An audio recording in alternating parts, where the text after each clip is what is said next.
Across the infinite sectors of the universe, there exists an order sworn to protect all life, the Green Lantern Corps.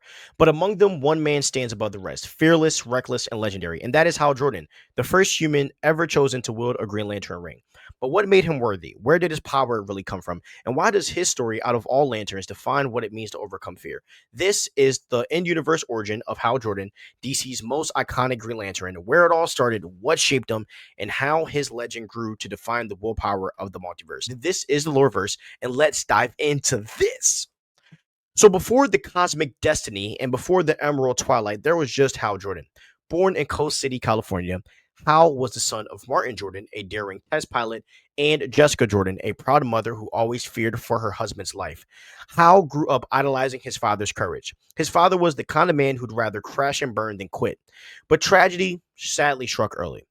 As a child, he watched helplessly as his father's plane exploded during a test flight, and that moment defined him forever. He didn't want to just fly, he wanted to conquer the fear that took his dad. Hal joined the Air Force as soon as he could, becoming a top pilot known for taking insane risk, earning both respect and concern from his peers. And that reckless bravery, the ability to feel fear but push through it, is what the universe noticed. Now, far beyond Earth, a Green Lantern named Abin Sur, protector of Sector 2814, was on a desperate mission. Mortally wounded after a fight with the being known as Atrocitus, Abin Sur's ship was damaged and pulled toward Earth.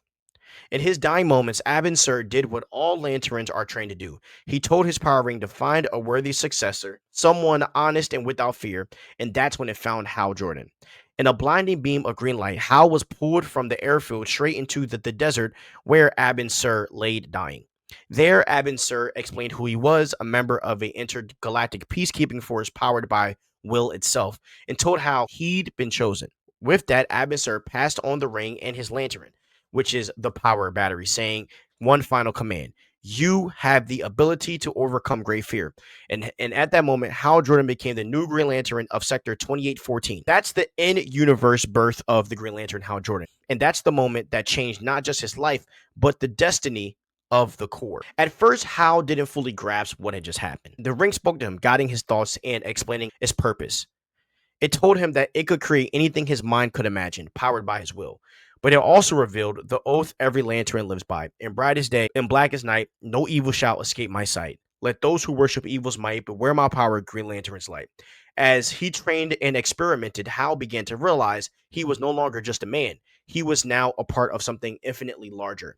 And as soon as he was summoned to Oa, the homeworld of the Guardians of the Universe, where he met others like him, aliens of every kind, each wielding a ring like this is where he met Sinestro, the most respected lantern in the Corps, and his first mentor. Sinestro taught Hal Jordan the rules of the Corps, but there was always something unsettling beneath the surface, an obsession with order and control that foreshadowed his fall.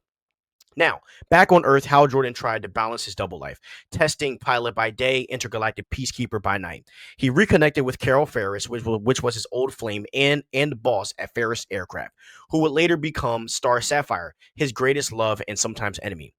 Hal faced off against villains like Hector Hammond, who gained telepathic powers after exposure to a meteor, and later the Manhunters, who are rogue robots created by the Guardians before the Corps existed. Every fight taught him something about power and willpower, and that courage isn't the absence of fear, it's choosing to act in spite of it. And the more Hal mastered his ring, the more his legend grew, not just among humans, but across the stars. He became known as the Lantern who accomplished the impossible. Now, Hal Jordan's story isn't just about light, it's also about darkness.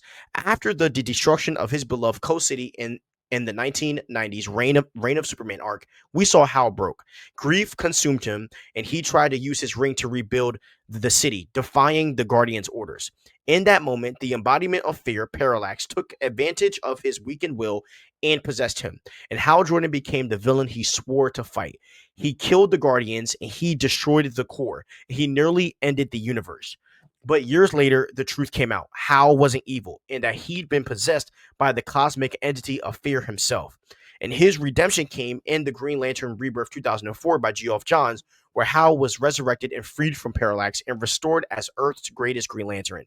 And that storyline not only redeemed him and made him the central figure in the modern mythology of the Corps, So when it comes to adaptations, the most faithful portrayal of Hal's story is the animated film Green Lantern: The First Flight.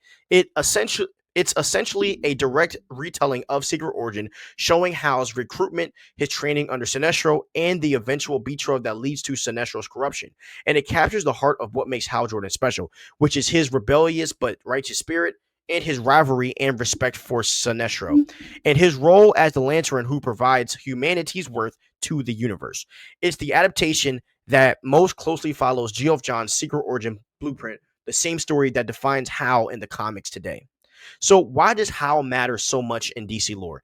Because he's not a god or an alien or a billionaire. He's a man who saw his worst fear and chose to keep flying anyway. He represents willpower, courage, and resilience. And through every reboot and every reinvention, Hal's story stays the exact same. A boy who lost his father, a man who refused to be broken, and a hero who carries the light into the darkest corners of the universe. So from his first appearance in Showcase number 22 to Secret Origin all the way to Rebirth, Hal Jordan remains the beating heart of the Green Lantern Corps. He isn't just the man with the ring, but he's the will of the universe itself. Now, this has been the Loreverse, exploring the myth and meaning behind DC's brightest hero. And remember, in brightest day, in darkest night, and you guys know the rest. So the comic sources that I cited, because I do want to give my, what I kind of studied to make this video. So let me just give you guys 5 different comic sources that I had cited. So the first is Showcase number 22. This was in 1959, and this was Hal Jordan's first appearance, and this is the original origin written by John Broome and Gil Kane. The second source is Green Lantern Secret Origin, which is Green Lantern Volume 4, issue number 29 to 35, and this was in 2008. And this is really the definitive modern retelling of the story, and this was written by Geoff Johns, who is arguably, in my opinion, the greatest Green Lantern writer or the greatest writer to ever touch Green Lantern comics. Third source, Green Lantern Emerald Dawn. This was in 1989, and this was a post-crisis reinterpretation of Hal Jordan's early days. The fourth source is Green Lantern Rebirth, and this was written in 2004, and this is Hal Jordan's resurrection and redemption. And the fifth source is Green Lantern Volume 2, and this was written in the 60s. Really, the run ran from like throughout the 60s all the way to the 70s, and these are just a bunch of classic stories establishing Hal Jordan's legacy and villains. So I hope you guys check out the comics. Go to DC Infinite and read the Green Lantern comics. They are arguably the best DC comics other than Batman. I really think that Geoff Johns' Green Lantern run is like a top 3 best DC run of all time. So hope you guys enjoy that. Have a great day. Stay crispy and peace out.